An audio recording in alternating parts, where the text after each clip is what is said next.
In today's macro photography tutorial, I've got a pretty straightforward but really fun abstract shoot for you guys. We're going to be playing around with kitchen foil, tin foil. It's going to be a really interesting and surprising shoot, so stick around. I'll get started in just a sec.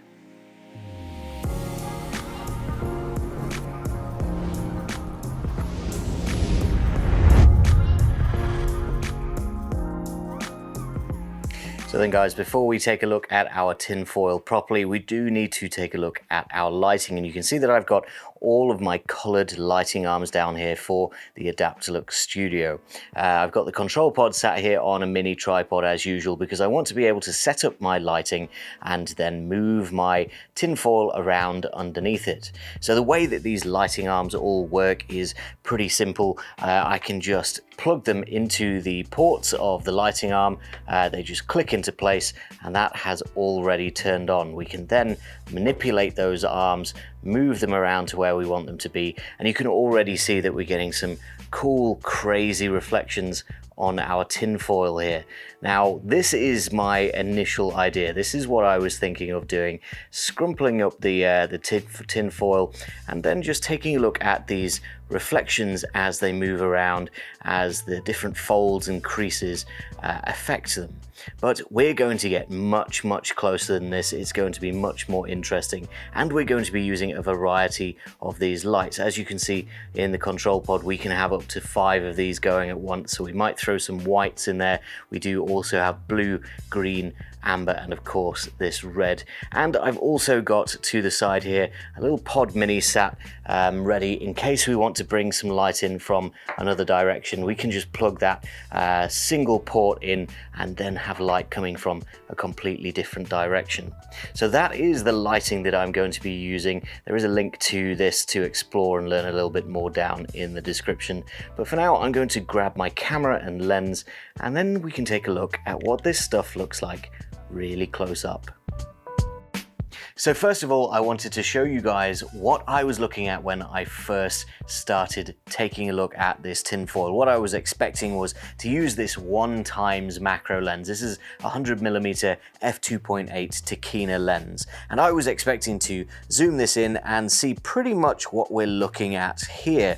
So all of those folds and creases in the tin foil making some crazy reflections, which are really interesting even at first glance. All we've got here is a red lighting arm here and a blue lighting arm here, just pointed semi-randomly down at the tin foil. There's really no rhyme or reason to how to arrange your lights on this because it's so chaotic. You don't really know what you're going to get. So I recommend just putting some lights down and seeing what initially happens.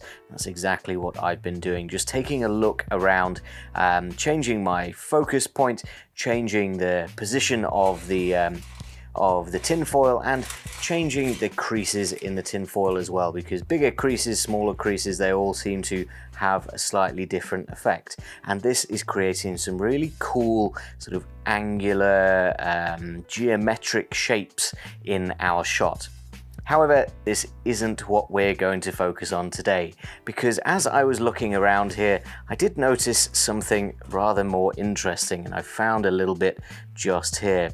As you can see, just up at the top of the red section there, this tinfoil is actually textured. So you can see there that we've got sort of the beginnings of being able to see the lines of the metal, the aluminium that is being stretched out, extruded to create this tinfoil. This just immediately made me want to swap lenses, and that's exactly what we're going to do. I'm taking off the 100mm 1x macro lens and we're going 2.5x to 5x. So then guys, as you can see, everything is now much closer to our aluminium foil. I've still got those same 2 lighting arms in there for the time being, the red and the blue, and they're pointed roughly in the same direction, but we do have a new lens. This is the Lauer f2.8 25mm ultra macro lens, which is a 2.5x to 5 times lens, and what a difference it makes to our tinfoil.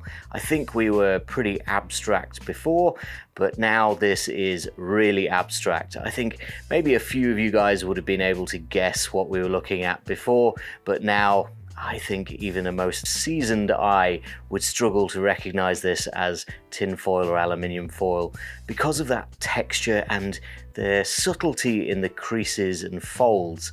As we're getting much closer in here, the creases make much more of a difference. They're also slightly more subtle. They're not quite as angular as they were before. So every little fold and wave in the foil is manipulating the light reflection to create some really interesting effects. Now, I really like the shot that I've got up at the moment, but every time you move your tinfoil, every time you change your focus, a brand new shot appears. So I'm going to be playing around with that for a little while, and I'm going to be changing the colors of my lighting arms. When I thought tinfoil would be a cool abstract macro shoot, I did not expect to be getting 5 times magnification out. I thought getting close up would be kind of a little bit boring, it will be smooth and just plain reflections, when actually the opposite is true. Getting closer makes everything way more interesting in my opinion. Maybe you like those shots at the beginning with your 1 times macro lens and quite a lot of those creases and curves in the frame, but I think getting closer makes things a little bit more ethereal, a little bit more abstract. Every tiny little change is completely changing our shot, which means that you guys could get so much mileage out of a subject like this. It's one of those subjects I think that goes hand in hand with like oil and water photography, where you can just do the same thing over and over again, change your lighting a little bit, but the nature of the subject itself means that every single shot will be different. I've tried to recreate the same shot twice already. You just can't do it. You'll never find the same spots, the exact same focus and the exact same lighting on something as chaotic as this tinfoil. So it's one of those shots that you can just sit and take over and over again and end up with hundreds of variations.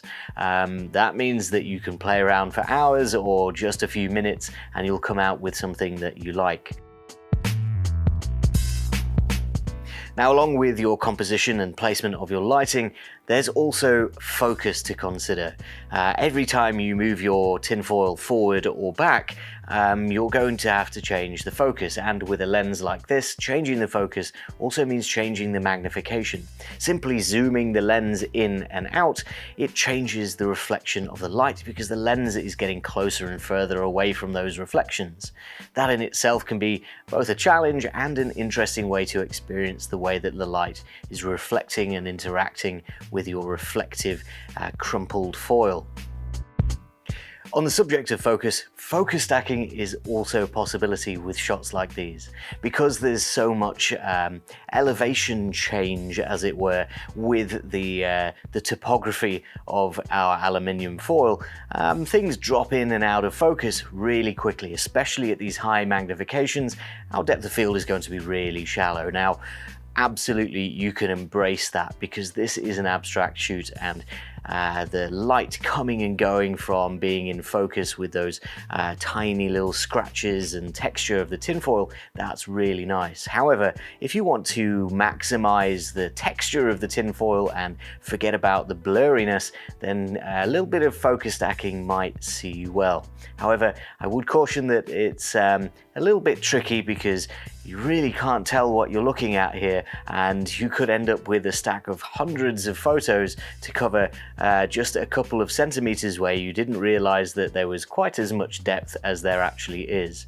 So I recommend playing around with it. If you want to focus stack, you can, but it's a little bit unpredictable. Some will work, some won't. This is the nature of this type of abstract macro photography though. You really don't know what you're going to come out with. So taking a look at these photos, one of the things that I love the most about them is that wispy sense of light coming and going, disappearing and appearing in another spot, and it's really hard to track down where these reflections are coming from. And honestly, even in real life, it's hard to figure out where the reflections are or predict where they're going to be. So this is just really fun to play around with, and you never know what you're going to come out with next. A simple movement or a change of focus can completely change the image. And let's not forget about changing the colors. I think the red and blue are really cool together. Red and blue go really nicely opposed from one another, but also green and blue, they give this underwatery type of feel. Amber and red give a fiery, warm feeling like some sort of explosion. And you can combine all of these different colors as you please, even using all of the different colors at once if you want some sort of crazy rainbow effect. Every time I start thinking about one of these weird, abstract subjects and give it a go, I just have the most amount of fun. Playing around with the lighting, changing the position of the camera and the tinfoil, messing around with the focus, all of these things just make such a difference to this type of shot. And yes, they're a little bit strange and it's a bit hard to tell what you're looking at, but I think that playing around with subjects like this is really core to understanding how light works and how your camera works. As you're moving all of this stuff around, you can see how the tiny changes that you make affect your image. Maybe things are a little bit brighter if you move things closer, maybe things are different if you're in and out of focus.